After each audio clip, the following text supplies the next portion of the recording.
Selamat malam buat semua teman-teman penggiat alam bebas ini.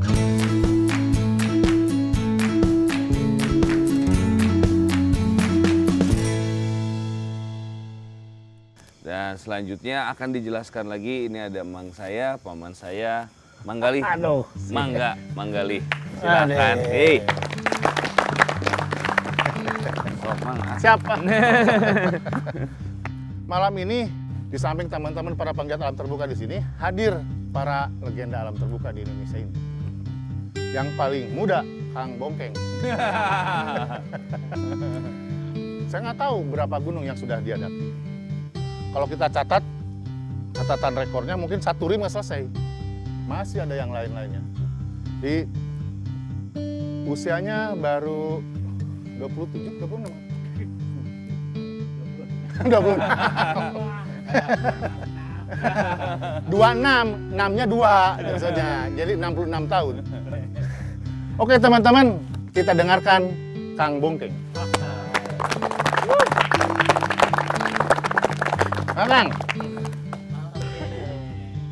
Selamat malam, saudara-saudaraku. Malam. Ya mungkin sedikit aja lah pengalaman dari saya.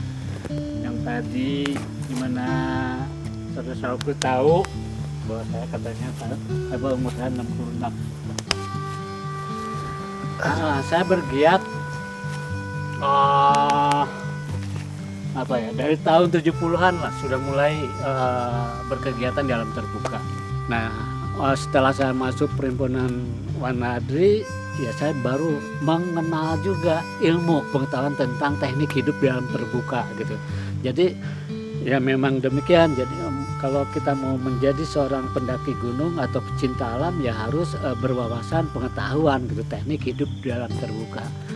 Nah, setelah saya mengetahui itu baru saya penasaran dengan gunung-gunung yang ada di kita. Ya, saya mendaki gunung hampir seluruh gunung yang tertinggi di Indonesia setelah saya. Wah, boleh dong, tepuk tangan dong. Dan, beberapa gunung yang sekarang dikatakan Seven Summit-nya Indonesia, ya dulu tidak secara disadari banyak yang saya awali gitu. Nah terakhir saya juga mencoba mendaki gunung yang apa ya, boleh katakan untuk di 7 benua Eropa, tapi belum semuanya kalau saya sih. Kalau Om ini nih udah ya keduluan. Jadi teman-teman, inspirasi yang kita dapatkan, jadi usia itu bukan hal masalah. Selamat malam. Selamat malam. Wah, makasih banget kesempatannya Kang Gali. Sama ini nih, yang ultranya. Wah, Yang hajatnya nih. Kang Ari punten ah. mangga. Kita izin Kang Mongki. Mangga lanjut. Di bawah matahari kita seakan lupa ya. Karena kita selalu diterangi oleh cahaya ya. Di bawah bulan kita terpesona oleh cahaya bulan. Tapi di dalam gua cahaya itu menjadi penuh dengan makna ya. Bagaimana kita bisa melihat dalam kegelapan, dan apa yang kita lihat di gua itu juga melalui cahaya dunia yang berbeda ya. Berbeda sekali. Itulah yang sangat menarik, yang selalu mendorong saya untuk terus mencari dunia yang berbeda itu. Pertama saya belajar bagaimana memahami alam yang mengandung bahaya, kemudian bagaimana menghadapi alam yang mengundang bahaya, dan terakhir bagaimana menghadapi suasana yang unpredictable, dangers, bahaya yang tak terduga.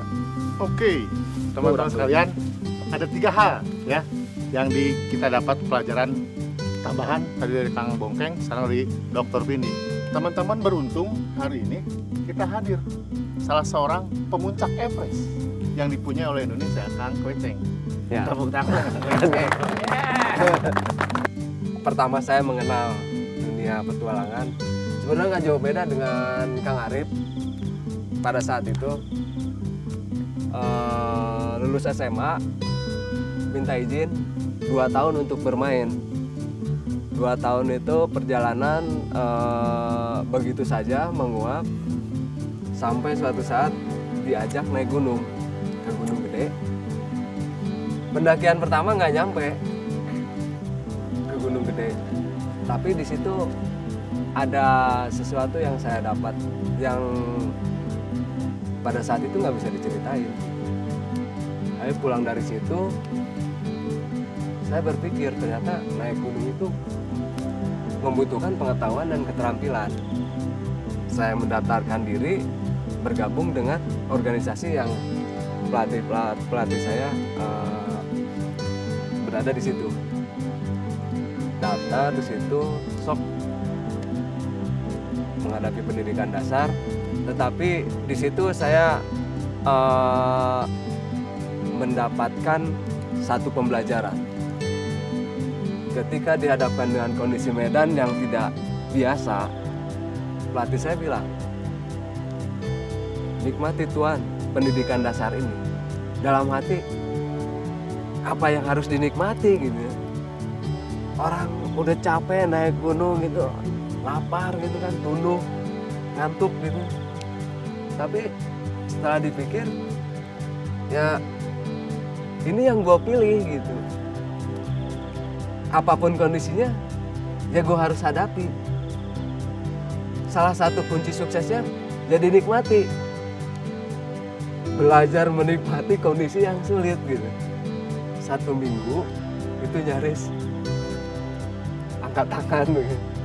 Tapi setelah mendapatkan teriakan itu, akhirnya saya nggak jalan pulang. Nah, dari situ juga mulai dikenalkan Gunung Everest, gunung tertinggi di dunia. Nggak kebayang. Nah, Gunung Everest kayak gimana tuh nggak kebayang. Tapi dalam kurun waktu yang tidak lama, kurang lebih 3 tahun, saya udah disodorkan oleh tawaran mimpi itu. Tahun 96. 97 kita ke sana. Dan didampingi oleh guide yang mengevakuasi korban-korban yang terjadi di sana. Jadi dia udah kemarin nganterin pendaki-pendaki pemula, sekarang disodorkan lagi pendaki-pendaki bukan pemula lagi, nih bawang semuanya gitu. Nggak ada, no pengalaman di gunung es. Tapi ya cobalah gitu ya, pendakian itu dilewati tahap demi tahap. Tapi pada saat itu memang Tuhan berkehendak lain. Saya hanya diberi kesempatan berdiri di tengah-tengah atau di ketinggian 6.500-an, camp 2 ke atas sedikit. Pada saat itu mau aklimatisasi, dihajar badai, semua kembali, dan saya kena AMS pada saat itu. Tanpa berpikir panjang, tanpa diminta, saya juga udah memutuskan untuk kembali. Begitu diputuskan, Weceng, go down. Oke. Sambil berat, saya lihat ke puncak Everest, saya akan balik lagi. Nah ini salah satu simbol di cerita Kueceng dulu tuh gondrong. 2004 gagal total, saya pelontosin botak kabeh, tapi saya sisain sedikit ini sebagai simbol harapan. Gak boleh gak punya harapan, itu yang ada dalam. Perjalanan beribu kilometer itu dimulai dari langkah yang pertama. Power. Dari kecuali kita ngadepin orang ular, itu langsung langkah 1000 kalau itu.